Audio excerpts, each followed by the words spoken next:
Warner Brothers and Legendary Pictures brought a rampaging Godzilla to the big screen. Legendary CEO Thomas Tull, clearly a monster fan, and he is here with us today. Let's have him stand up for a second. Give a round of applause to Thomas Tull, everybody. Where is he? He's here somewhere.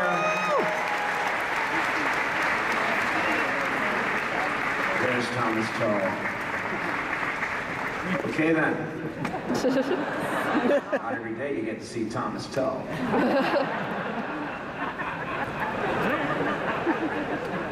I'm not getting paid. And now, Thomas is producing another epic that is reimagining maybe the most iconic monster of them all, Kong Skull Island. Please welcome Skull Island's director, Jordan S. Roberts.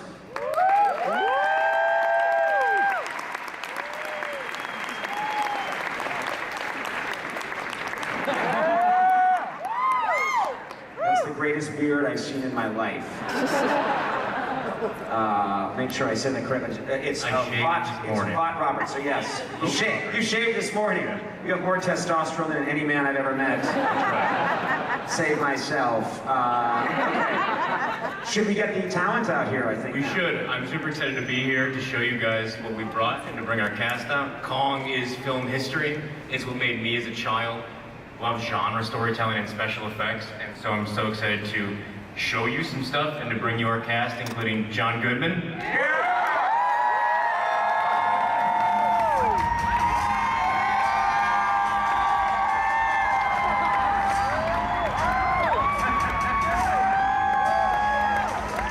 Corey Hawkins.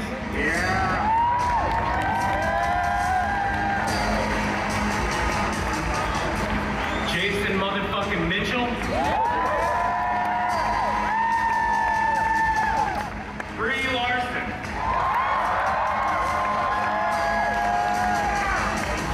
And this next person, you need to know something about me. I like dad jokes and I like bad puns. This guy likes to keep it pretty low key.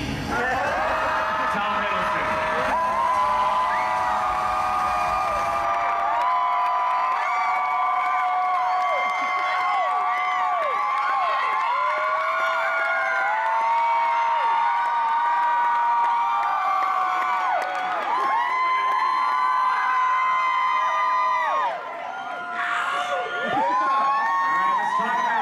Jordan, you've been here at Comic-Con before, obviously, but never up on stage. Is that right?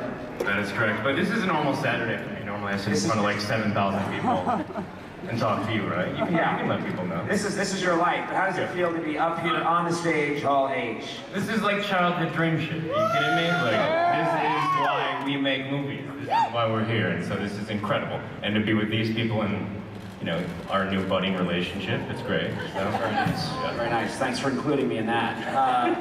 We have I'm just going to guess, like everyone else, you brought us a little something. We are here to show you guys, the fans at Comic-Con and the people in Hall H, the very first footage anyone has ever seen of Kong Skull Island. So before we talk at all, and before anyone talks about how handsome Tom is, we get it. Why don't we show you what we've been working on?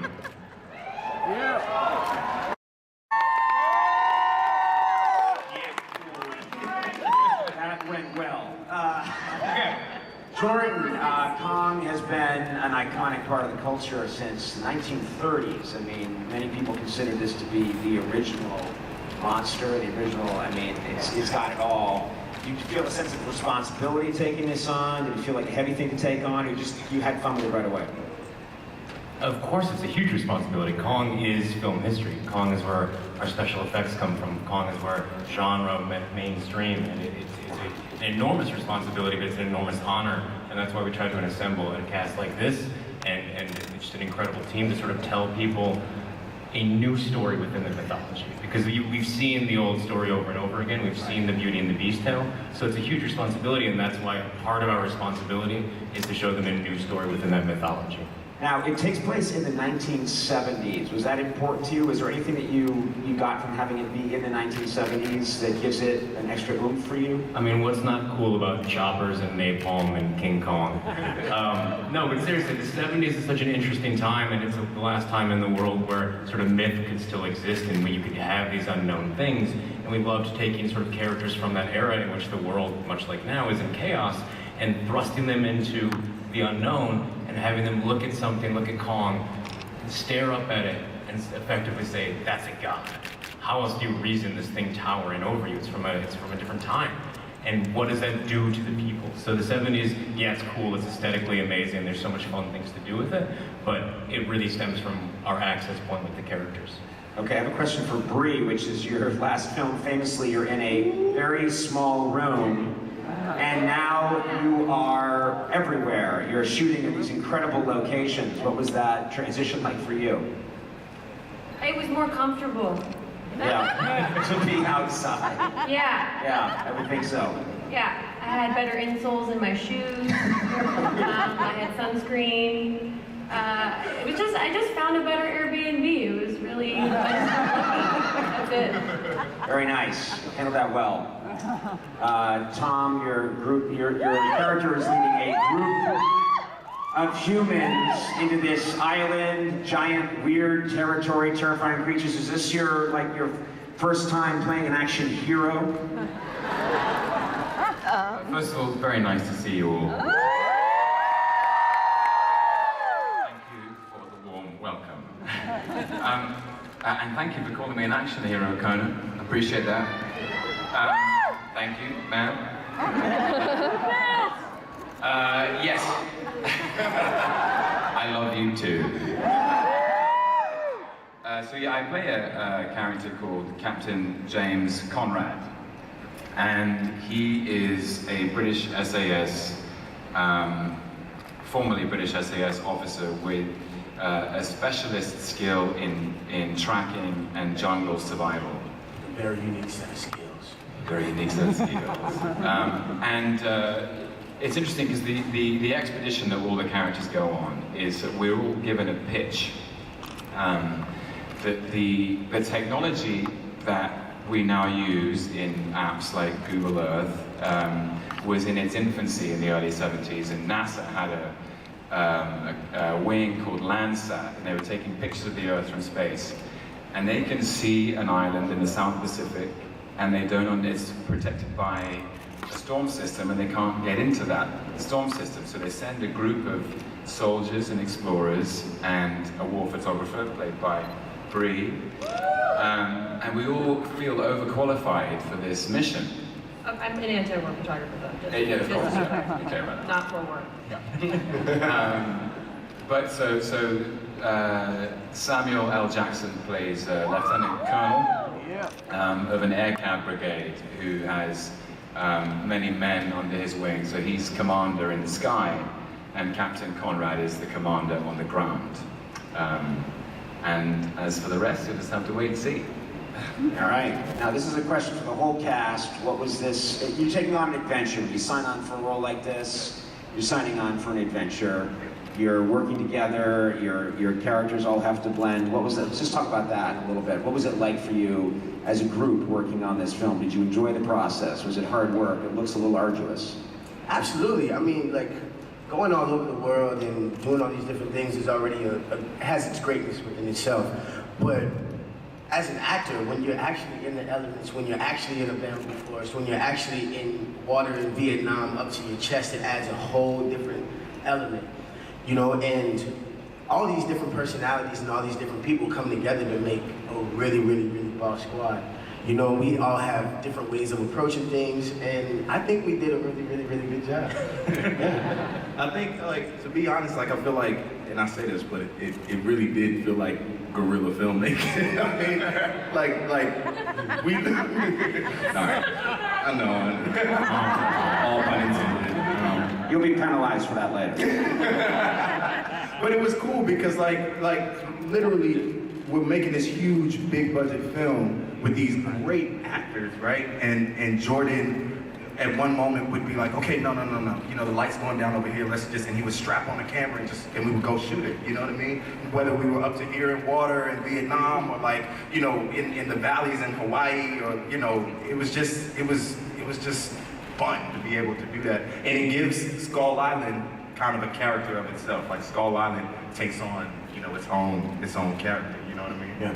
So it's, Yeah, this is a lot about, you know, humans battling natural elements and our inability to coexist with them. Right. And I think we all had to come to terms with the fact that we have a hard time coexisting with them in actuality. It wasn't just a movie. There were moments when, and because we shot for so long and in 3 different countries, we were dealing with extreme, like I'm wearing pretty much the same costume through this whole movie, and you're going through rain. We got rained out of our locations, flooded out of our locations sometimes. And we never changed that. Attacked by bugs, extreme heat.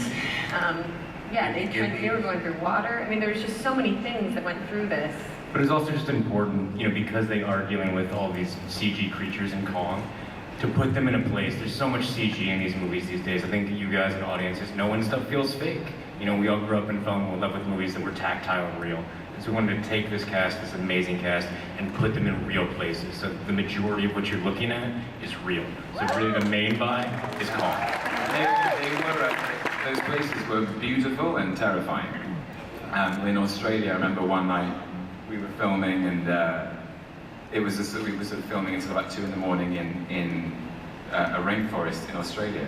And it was only at the end of the night we realized there was a snake in the monitor tent. And they have some dangerous snakes in Australia.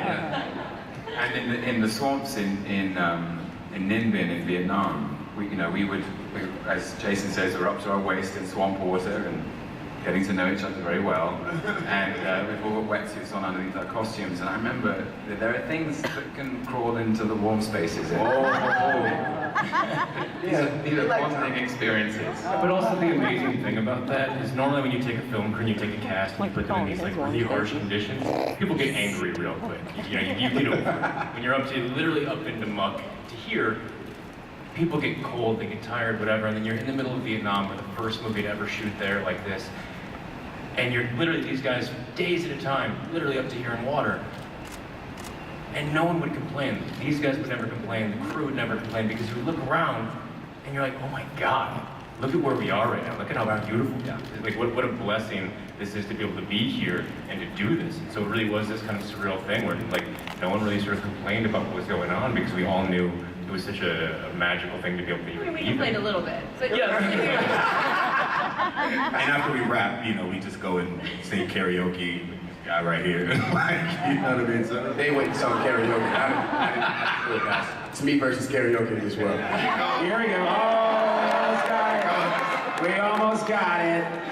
We almost got it. And then we didn't get it. Let me just give it up for one of my favorite people of all time, Mr. John Goodman. I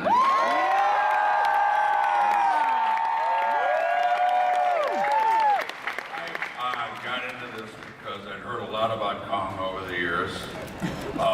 You never knew which Kong was going to show up sometimes. Sometimes he had a rough night. And he was always one of these guys staying in his trailer, and I had to call him Kong or Mr. Kong. You couldn't address him with his real name, Leo. Kong, did the whole thing, and that's the way he wanted to keep it. When the chips are down, he's a hell of a performer. He's got the goods. And I think over the years he's earned the right to be a little cranky. Yeah. In the morning, he was, like 20 minutes late all the time for makeup. But he was never drunk on set. A lot of the reputation I've heard about him over the years is riding on top of taxi cabs, chartering boats, and putting it on company money. It turned out not to be a good guy. He won't impress, though. It just won't impress. No. He's earned that right. Yeah. Real shame he couldn't be here today. Real shame. We have time for one question from the audience. That's just the way it's going today. Hello. Not everybody all at once. Hi.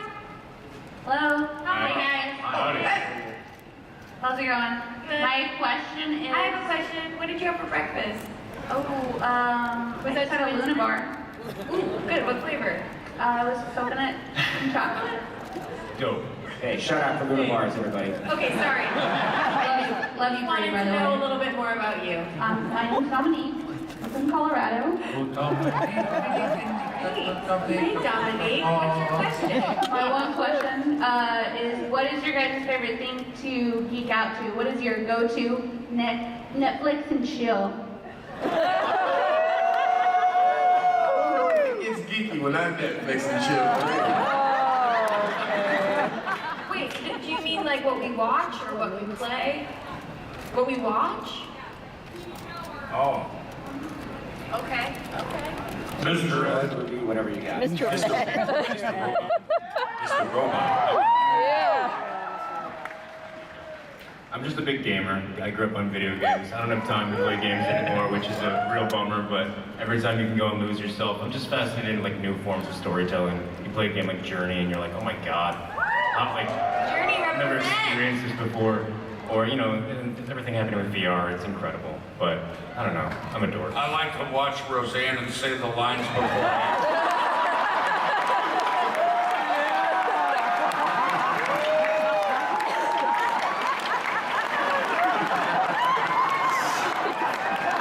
And sometimes I come up with better lines. It's fun. It keeps me in the house. With a life of fun. Tom, you have anything you want to throw in there? Anything you're looking to watch these days? What's your favorite movies? Favorite TV show? Oh, I was just going to leave it with John Goodman and Roseanne. I know. I just wanted to do that too. Are you Pokemon going? I'm not. Have you guys watched Stranger Things yet? We gotta talk about We gotta talk about We gotta talk about it. ASAP. Game of Thrones. Ooh, that went over well. How about this one? Mario Kart. Sometimes when I'm sick, I go and rewatch all the Faulty Towers from a long time.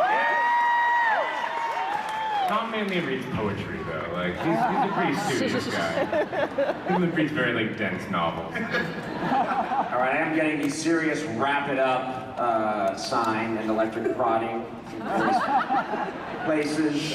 So let us have a huge round of applause.